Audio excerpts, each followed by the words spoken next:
So yun nga po mga kaparokya, ito po pala ang dahilan or naging dahilan ng butihing Mayor Vico Soto kung bakit ayaw niya or hindi po siya interesado na maging bahagi or maging parte ng isang political party.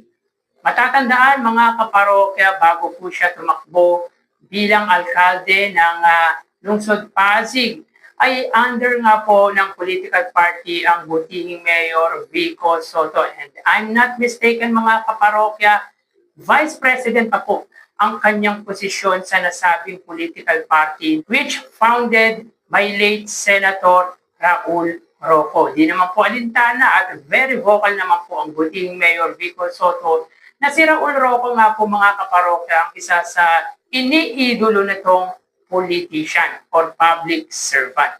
So yun nga po mga kaparokya ang ilan po sa pag-uusapan natin ngayong araw po. Pero bago natin talakayin yan, at kung bago lamang po kayo sa aking channel, kung gusto nyo po ng ganitong klaseng content, ay makikiusap po ako sa inyo na pakisubscribe ang aking YouTube channel. Paki-like and share nyo na rin sa gayon ay mas dumami po po makapanood ng mga ina-upload po nating video araw-araw. Maraming salamat po at sobrang na-appreciate ko po kayo mga kaparokya. By the way, ako nga po pala si Mervin, the man behind Kaparokya TV. Kamusta kayo mga kaparokya? Naway nasa mabuting kalagayan po kayo habang pinapanood niyo po ang video ko na ito. So umpisahan natin ang ating kwentuhan sa nakatunggali ng butihing Mayor Vico Soto at ito nga po ay ang mga diskaya.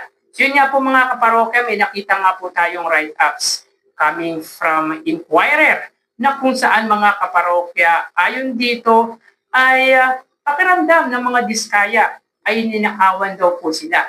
So yun nga po mga kaparokya ang inihayag ni Curly Diskaya sa Blue Ribbon Committee na kung saan ay ninakawan daw po sila. Yan ang pahayag ng asawa ni Sara Diskaya na tumakbo nga po bilang alkalde ng lungsod ng Pasig. Subalit, hindi po nagwagi si Sara Diskaya na kalaunan mga kaparokya ay na-involve nga po sa anomalous flood control. So yun nga po mga kaparokya saan kayang lakas ng loob kumuha ang asawa ni Sara Diskaya na si Curly Diskaya na yun nga po may-ari ng mga malalaking kumpanya na nasasangkot nga po sa anomalous flood control tulad ng St. Gerard, St. Timothy at marami pa pong iba. So sabi nga po dito mga kaparokya ni contractor Pacifico Curly Diskaya ay he felt robbed. So pakiramdam niya ay nanakawan daw po sila sapagkat pinipilit na isaoli ang kayamanan na pinaghirapan nila ng mahabang panahon. So yun nga po mga kaparokya ang pinag-aawayan ng senador na si Rodante Marcoleta at yung prosecutor na kung saan ay pilit na ipinaglalaban ni Senador Rodante Marcoleta yung patungkol sa restitution.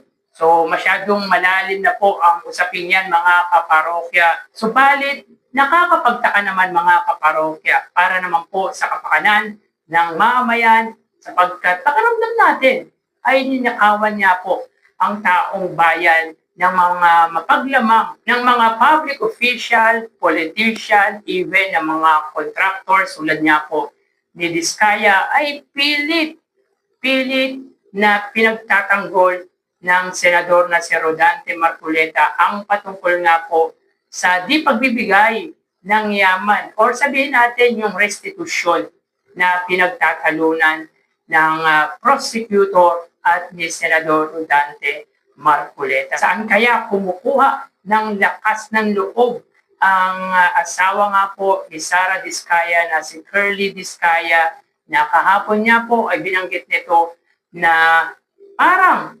ninanakawan niya po sila dahil gustong ibigay or gustong kunin ng Department of Justice ang ilang kayamanan nito na kung gusto talaga nilang mapasailalim under Witness Protection Program ay magbalik muna sila ng kayamanan. Pero yun nga po mga kaparokya, talagang ayaw po magpapigil ni Senador Rodante Marcoleta at talagang pinaglalaban nito ang mga diskaya. I think mga kaparokya, meron nasa likod ng mga diskaya na tila knowledgeable si Curly Diskaya sa mga sinasagot nito sapagkat kung wala naman pong nagtuturo dyan mga kaparokya, I don't think na masasabi niya na ninanakawan sila. Palagay ko mga kaparokya at pakiramdam ko ay merong nasa likod ng pagsasalitang yan ni Curly Diskaya. Pero mga kaparokya, isa sa talagang pumukaw sa aking pansin ay yung sinabi nga po ni Senator Kiko Pangilinan. Yun nga po mga kaparokya, Senator Kiko Pangilinan says, the reason why he or she or the spouses hasn't been putting under protection or witness protection program just because they are not participating and cooperating sa Blue Ribbon Committee investigation. Hindi po sila nakikipag-cooperate at nagpa-participate. Kaya para kay Senator Kiko Pangilinan, they deserve na hindi nga po sila mapasailalim sa Witness Protection Program. So, para sa akin, natumbok ni Senator Kiko Pangilinan kung bakit hindi po karapat-dapat na mapasailalim sa WPP ang mag-asawang Diskaya dahil hindi nga po sila nakikipagtulungan sa investigasyon. So, yun nga po, mga kaparokya, parang naisip ko na regardless kung isoli man po ang kayamanan or hindi, at kung isoli man po ay mas mainam para po sa ating mamayan.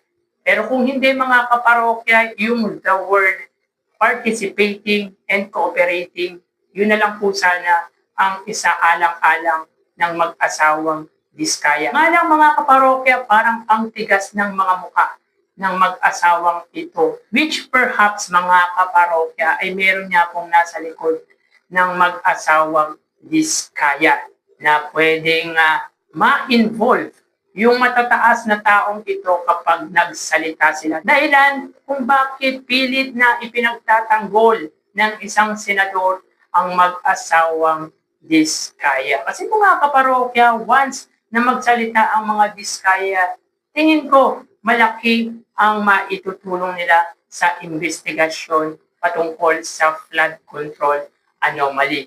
Nga lang mga kaparokya, pilit na tikom ang mga bibig nito sapagkat meron niya pong nagbaback up. Meron niya pong nasa likod ng mag-asawang ito. So para sa akin, yung sinabi ni Senator Kiko Pangilinan, ayun na po ang pinaka-best point to put the spouses under the Witness Protection Program. Makipag-participate at makipag-cooperate sila sa investigasyon na isinasagawa nga po ng Blue Ribbon Committee.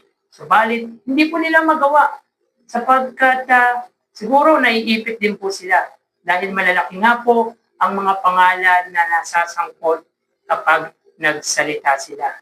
Samantala mga kaparokya, ito po pala ang dahilan kung bakit ayaw o hindi interesado ang butihing Mayor Vico Soto na maging bahagi o maging parte ng isang political party. Matatandaan mga kaparokya na dating Vice President ang butihing Mayor Vico Soto ng political party na Aksyon Demokratiko na kung hindi po tayo nagkakamali, ang chairman or ang presidente ngayon ay walang iba kundi ang alkalde ng Maynila na si Mayor Isko Moreno. So yun nga po mga kaparokya, noong mid ng kanyang second term ay nagbitiw nga po bilang Vice President or bilang bahagi ng political party na Aksyon Demokratiko ang butihing Mayor Vico Soto. So ayon dito mga kaparokya,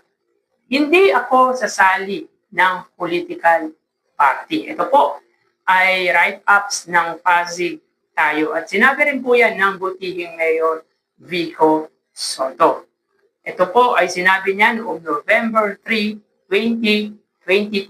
So after to ng 2022 national election or during the time na second term nga po ng butihing Mayor Vico Soto ay nagbitiw nga po ang alkalde ng Lungsod Pasig sa political party nito na Aksyon Demokratiko. So yun nga po mga kaparokya ayon kay Mayor Vico Soto. So dito may kita natin November 3, 2022. So after ng election mga kaparokya ay nagbitiw na nga po ang butihing Mayor Vico Soto nung nanalo nga po siya sa ikalawang termino nito bilang alkalde ng lungsod ng Pasig.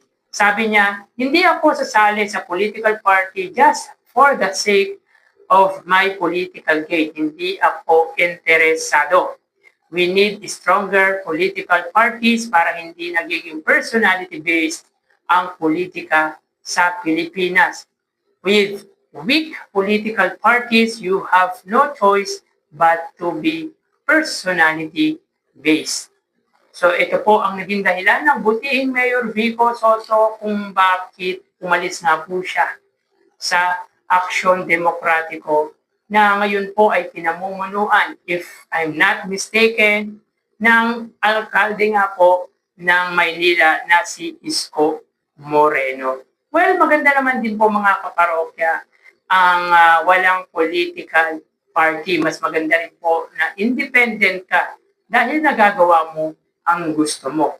Ang maganda lang naman po sa political party mga kaparokya ayon sa pagkakaalam ko mga kaparokya ay yung gagastusin sa eleksyon. Malaking tulong po ang may political party. Nga lang mga kaparokya kung may political party ka ay nakadepende ka kung ano yung gusto nilang gawin. Kumbaga mga kaparokya, sundin mo o dapat mong sundin ang mga pinag-uutos or yung mga rules na meron niya po ang political party. Pero kapag independent ka mga kaparokya, magagawa mo ang gusto mong gawin. Walang sino man ang pwedeng sumita or mag-advise ng dapat mong gawin sapagkat tumatakbo ka ng hindi nakadepende. At tama naman po ang butihing Mayor Vico Soto, di mo kailangan ang isang political party. Ang kailangan mo ay magtrabaho, mamahala ka ng tuwid, ng tapat, ng sa gayon, ikaw mismo ang mag-gain para sa sarili mo, hindi para sa isang political party. So sa palagay ko mga kaparokya, maraming mga political party ang gustong maging bahagi ang butihing Mayor Vico Soto dahil nga po sa binuo or sa binild nitong pangalan na talagang masasabi natin to the highest level at maituturing natin na isa sa pinakamahusay na politiko or public servant dito sa bansa. Hindi kailangan ng political party para magwagi ka. Magwawagi ka kung ikaw mismo ang gumawa ng paraan, kung ikaw mismo ang gumawa ng pangalan mo para pagkatiwalaan ka ng mga tao. So yan ang ginawa ng butihing Mayor Vico Soto. Pinagkatiwalaan siya ng tao sapagkat ginawa niya ang dapat niyang gawin bilang isang public servant.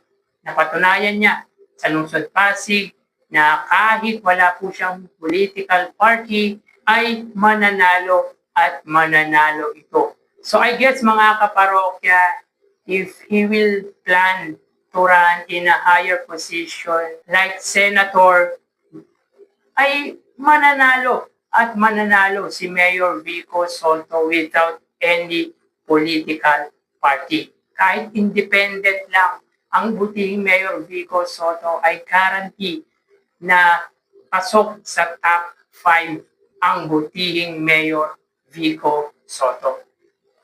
So kayo mga parokya, anong masasabi nyo patungkol na po sa mga topic na pinag-usapan po natin? Paki-comment naman po ang reaction ninyo at ang opinion nyo regarding nga po dito. So hanggang dito na lang po tayo. Mag-iingat po tayo palagi.